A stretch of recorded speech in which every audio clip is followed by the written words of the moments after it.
Hey, what's up guys? My name is Max, and about 4 years ago I got into filming live music.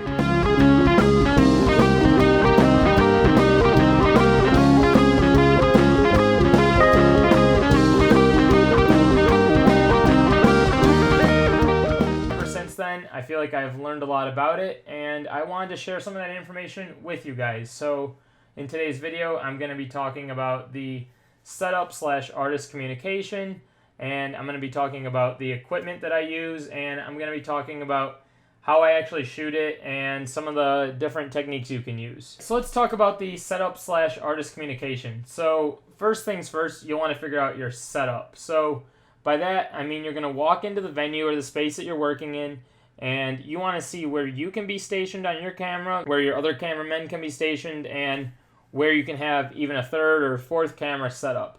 That is probably the most important thing. Once you have that figured out, you'll want to talk to the people in the venue, because oftentimes you can find out different things from them. Sometimes the spot that you pick is a spot that they have marked off for someone, or a spot that someone else is setting up equipment that you can't use. Or sometimes even if you talk to them, they'll give you a wristband and you can go inside the pit, or you can pick a better spot to shoot from. So do make sure that you talk to the people at the venue. As far as the actual setup goes, I do what I call a 3-point setup, sometimes a 4-point or 5-point setup, depending on how many people you're working with.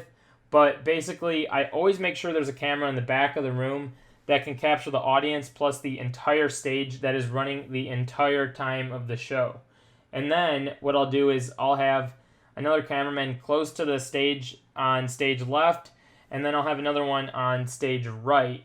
And I'll tell one person to grab the medium shot, another person to grab the close-up shot, and for the safety shot, like I just mentioned, you have that camera that's hanging out in the back of the room. That way, with that safety shot, if you ever need to cut to it, or God forbid something ever happened to your camera, you can always just rely on that camera and make cuts from it. You also want to make sure that the camera that is standing alone by itself, if nobody is operating it, that it is in a safe spot, that when the crowd is moving around, they're not going to knock over your camera, or they're not going to screw it up, because you've spent a lot of money on this camera and you don't want it to get ruined. The next thing you want to do is your audio. This is a really, really important step, and I cannot stress this enough. Get your audio set up during the sound check.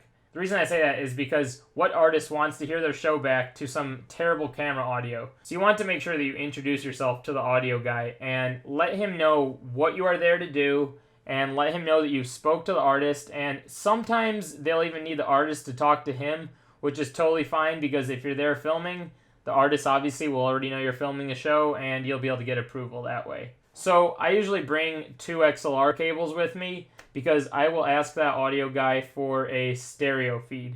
And by that, I mean a left channel and a right channel.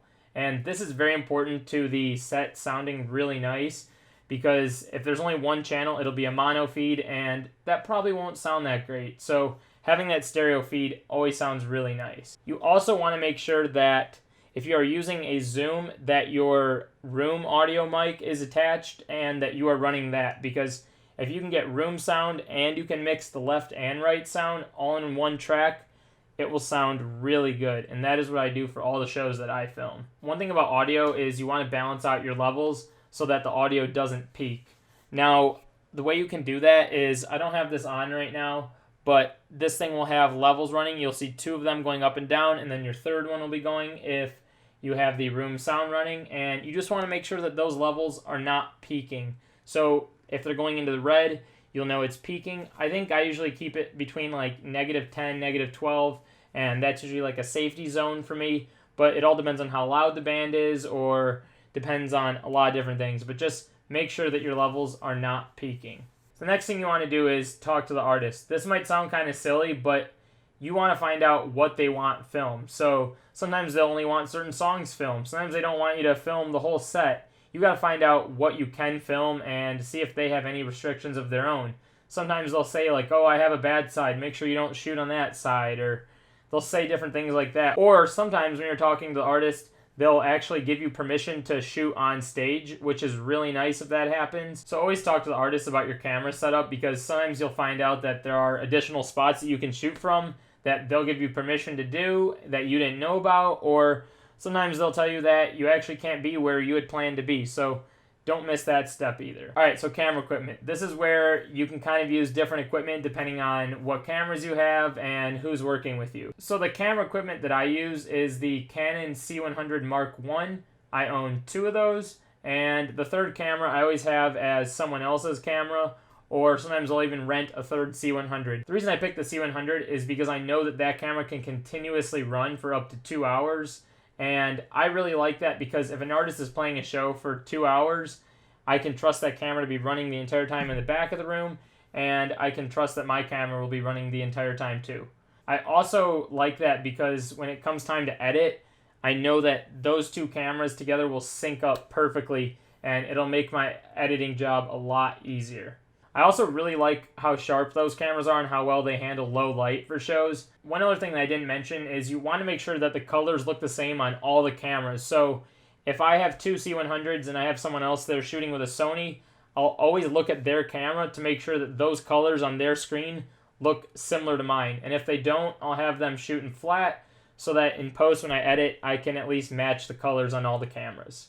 Now this is where you can add in some additional cameras. So I've filmed a couple shows now where I've used GoPros to set up on the drums, which everyone usually really loves that shot, and you can also get some GoPros staged in the corner of the stage where you can't stand, and those usually look really nice to have as other cameras to cut to. It's kind of like that angle that the crowd can't have at the show, but it's that spot that everyone watching wishes they could be standing, right? So that to me is a really, really good option to have some GoPros on you. As far as camera settings go, I always make sure that all my cameras are on 24 frames per second and that my shutter is at 48. And then I pick the ISO that looks the best according to the lighting. So I'll find myself over at like 1600 a lot of times, or sometimes even 2000. But I always want to make sure I'm on those settings and that all the cameras around me are matched. And that includes like the GoPros, or that includes like your friend's camera. That's because your editing job will be much easier in post, and not only that, but everything will be in sync, and that is just the way that live music looks the best. So now for shooting it, you want to have one guy stage left, one guy stage right, and you want to have that camera that's in the back of the room. Now, this is where you can kind of direct it and tell your people how you want them to shoot it. So if you are down stage left, you can make sure you grab a close-up shot, and then you can have the guy that is stage right grab the medium shot. Now, this all varies depending on what the band setup looks like or how many people are in the band. You can change this accordingly, but if you have one guy grabbing a close-up shot and another guy grabbing a medium shot, it's a nice little variation there to kind of cut back and forth from so that everything doesn't look the same. That shot in the back is always nice just to have there. It captures all the people and it captures the band and kind of gives you a feel for the size of the room. I personally prefer to stay in one spot as there will be a bunch of people inside the venue and you'll kind of have to like work your way through the crowd just to even get to that spot. So it's best that you just stay in that spot and you move around from where you can in that spot.